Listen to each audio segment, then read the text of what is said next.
Our three half-ghosts were floating around in the ghost zone, and it seemed that they were doing a bit of training practice. Danny told Danielle to try again, with Dan and the Fright Knight throwing stones their way as the young half-ghost girl was screaming but not quite getting it right. Sighing, Danny told Dan to tag in. Maybe he could explain it to Danielle a little better, with the two trading places. Danielle questioned if she really needed to do all this, and Dan asked if she wanted to get stronger or not. Sighing, she nodded. And then they continued their training with Dan trying to explain how the ghostly whale worked. Though it seemed she still wasn't quite getting the hang of it, she did manage a small bit of energy that time. The half-ghost girl says that it's too hot to be doing training, with Fright Knight telling her that's why they are doing it in the ghost zone, instead of somewhere in Amity Park. To which she responds that there would be less stuff to accidentally break. Danny then says that too, but the ghost zone is cooler than on Earth.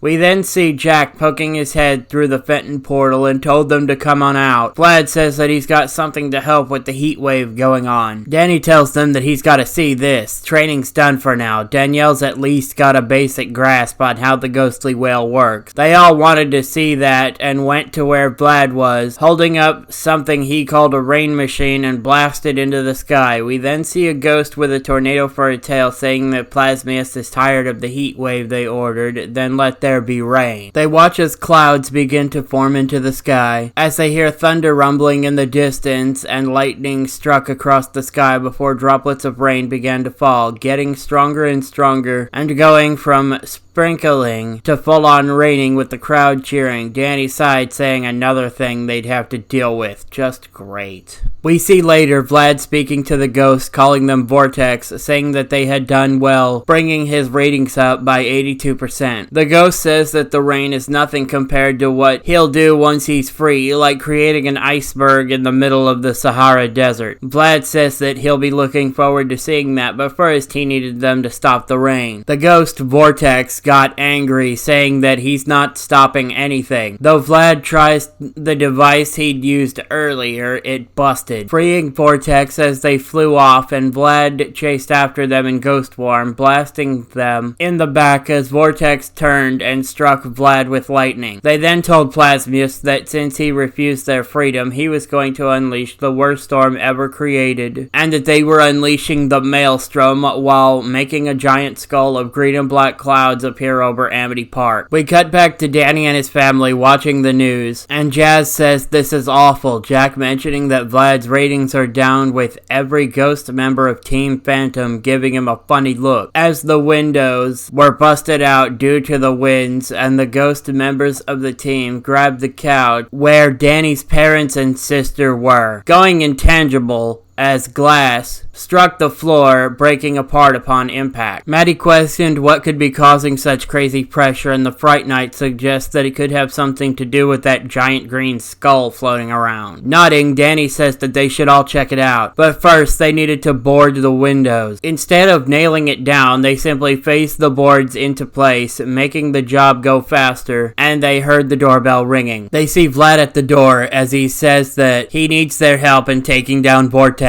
Recognizing the name, Dan and the Fright Knight both yell at Vlad for unleashing Vortex and asked if he was out of his mind. Jack asked who Vortex was, and Dan tells them that Vortex is a ghost that controls the weather. He creates chaos wherever he goes. The Fright Knight then added that Vortex once flooded their world by making it rain for almost a month and a half straight. Danny contacted Tucker and Sam, telling them to make sure that their families stayed inside. Things are going to be crazy, and then he and the other ghost members of his team flew off to go take down Vortex. Vlad ditches first chance he gets, and Team Phantom tell Vortex that his time is up, and they all blast him at once, making him angry as he tried to fight back, though unlike in the show, he was well outnumbered. Getting angry, Vortex causes lightning to strike the five of them, partially damaging their suits, as he clawed them away while stunned. They then tried to unleash powerful tornadoes, though Danny said to aim for the center of the funnels. Once inside, everything was eerily calm, and Danielle questioned where they were, to which Dan responds, the eye of the storm, before then asking what now, with Danny thinking about it for a moment and getting an idea in his head, saying that if he could barely handle 5 of them, what if he had more to handle? They raised an eyebrow in response to Danny's question, and then we cut to Cujo jumping from the tornado with Danielle on his back as he charged at Vortex, with Danielle blasting at him to get his attention, and the Fright Knight flying from the tornado next. The three were flying around distracting them as Cujo bit down on his arm and began to shake the weather ghost violently. This distracted Vortex, causing him to lose focus and making the tornado he created vanish, showing 4 of Danny and 4 of Dan, meaning they created copies of themselves. And then all of them began to blast at them. They told Danielle to try the whale, as the 9 of them all took a deep breath and unleashed the ghostly whale at once from multiple sides. Danielle starting to lose a bit, but tried to focus, screaming louder and making the whale power up to full-powered ghostly whale. They continued this until the copies of our main half-ghost hero and their older alternate future self faded out of existence, making Vortex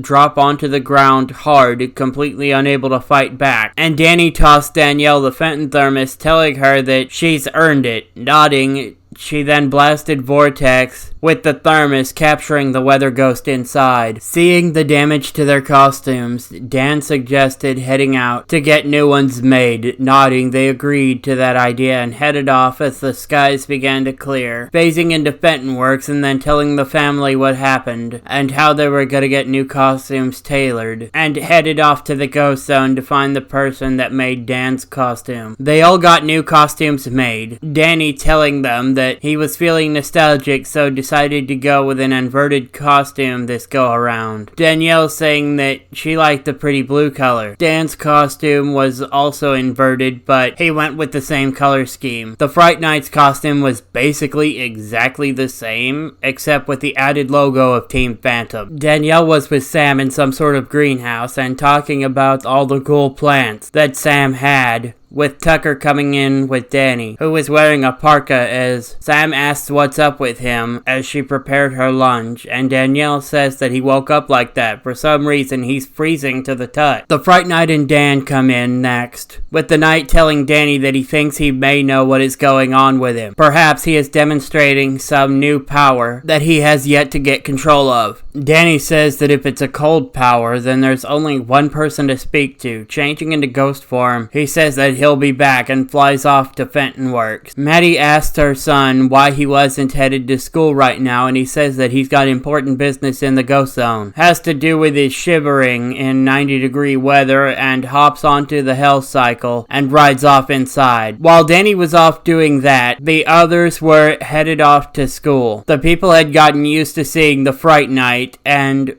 with the Team Phantom logo now on his armor, they knew that he wasn't a threat. A giant ghost plant creature began attacking a construction site, saying that they had destroyed his children far too long. And since it was basically their jobs, the rest of the group ran off to fight the plant, with Sam and Tucker blasting it and Danielle going ghost alongside Dan, also firing ghost rays, with the Fright Knight slicing off one of their arms and Cujo chewing on the other one in attack dog form, biting through it too.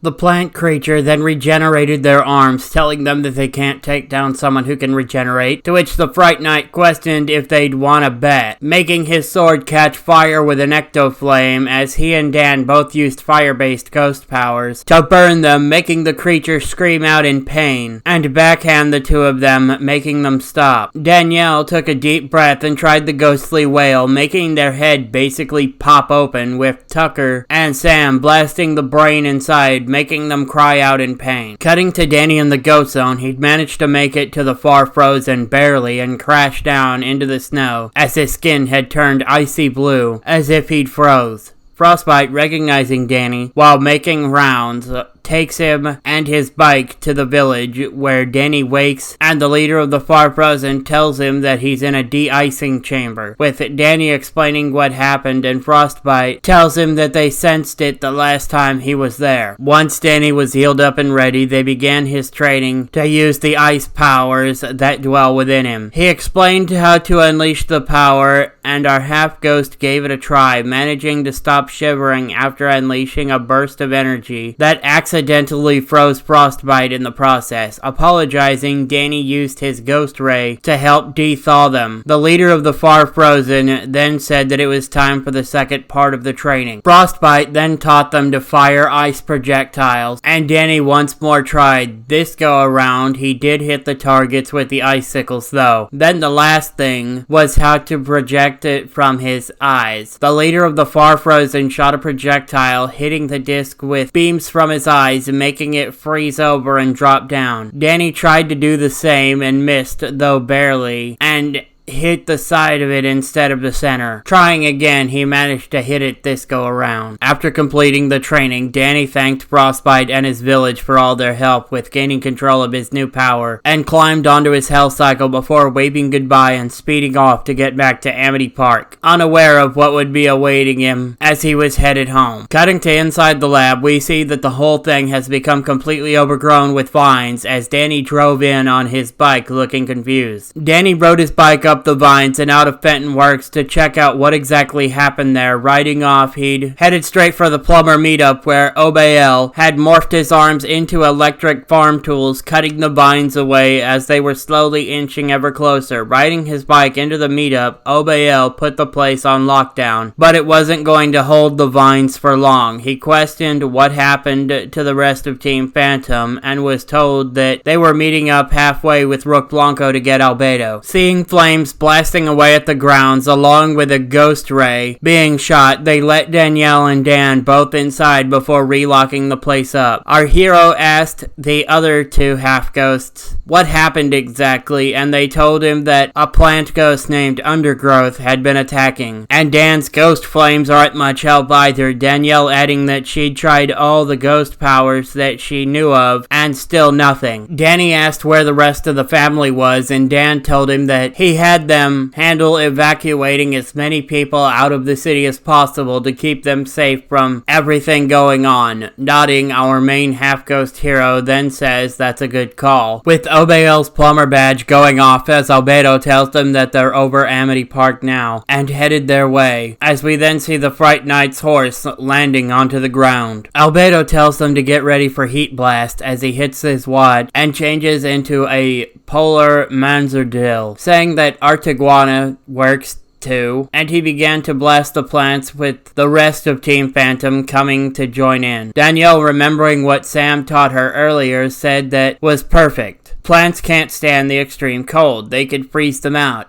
Danny saying that's perfect because he's got a new power of his own, blasting the vines with rays from his eyes that cause them to freeze and break apart. Our main hero then suggested a two-pronged attack. He'll go underground and attack the root, while the rest of them take down the vines and Undergrowth's physical body. Nodding, they split up, with Danny staying behind and phasing underground as Albedo and the others took down the vines and other plants that were above the ground to distract Undergrowth. Danny blasted as many roots as he could find to make sure all the plants died, as the others took down the quickly shrinking Undergrowth and blasting the plant from above too. They froze the bottom half of the plant ghost and the Fright Knight sliced them in two, with Cujo chewing on the ice bits left behind. And Dan asked the knight if he'd like to do the honors this go around, to which they responded that they'd be delighted, and used the Fenton thermos to capture Undergrowth, and says that Father would know what to do with them. With Undergrowth gone, all the vines shriveled up into nothingness, with all the ice melting and going off into the drainage system. Finding his friends and family, Danny asked them if they were alright, and they had thankfully responded that they were. Looking around, he saw that Albedo and Danielle were gone, questioning where they'd run off to. Rook Blanco then appearing, saying that he believes that the two may have gone off to be alone together, and apologized for being late. Cutting to Danielle and Albedo, the two were relaxing under a tree, with Danielle scooting closer to him. She'd said that it was nice getting to see him again, as their hands touched, making the two blush a bit as they heard the voice of Dan, saying that was cute. They had a little crush going on there, making the two of them jump and see that pretty much all of Team Phantom was there, along with Obael and Rook Blanco. Albedo asked how long they were standing there, and Sam answered long enough, as Rook tells them that it's time to go because because Albedo's grandfather wanted them to return as soon as they were done there. Nodding, Albedo says goodbye to Danielle, who hugs him before letting go, telling him bye for now. As they were headed off, Dan walked over to Albedo, kneeling down, telling the younger Tennyson that if he upset that little girl, it won't be pretty for him, then simply walked off, leaving the rest to Albedo's imagination as he left with Rook.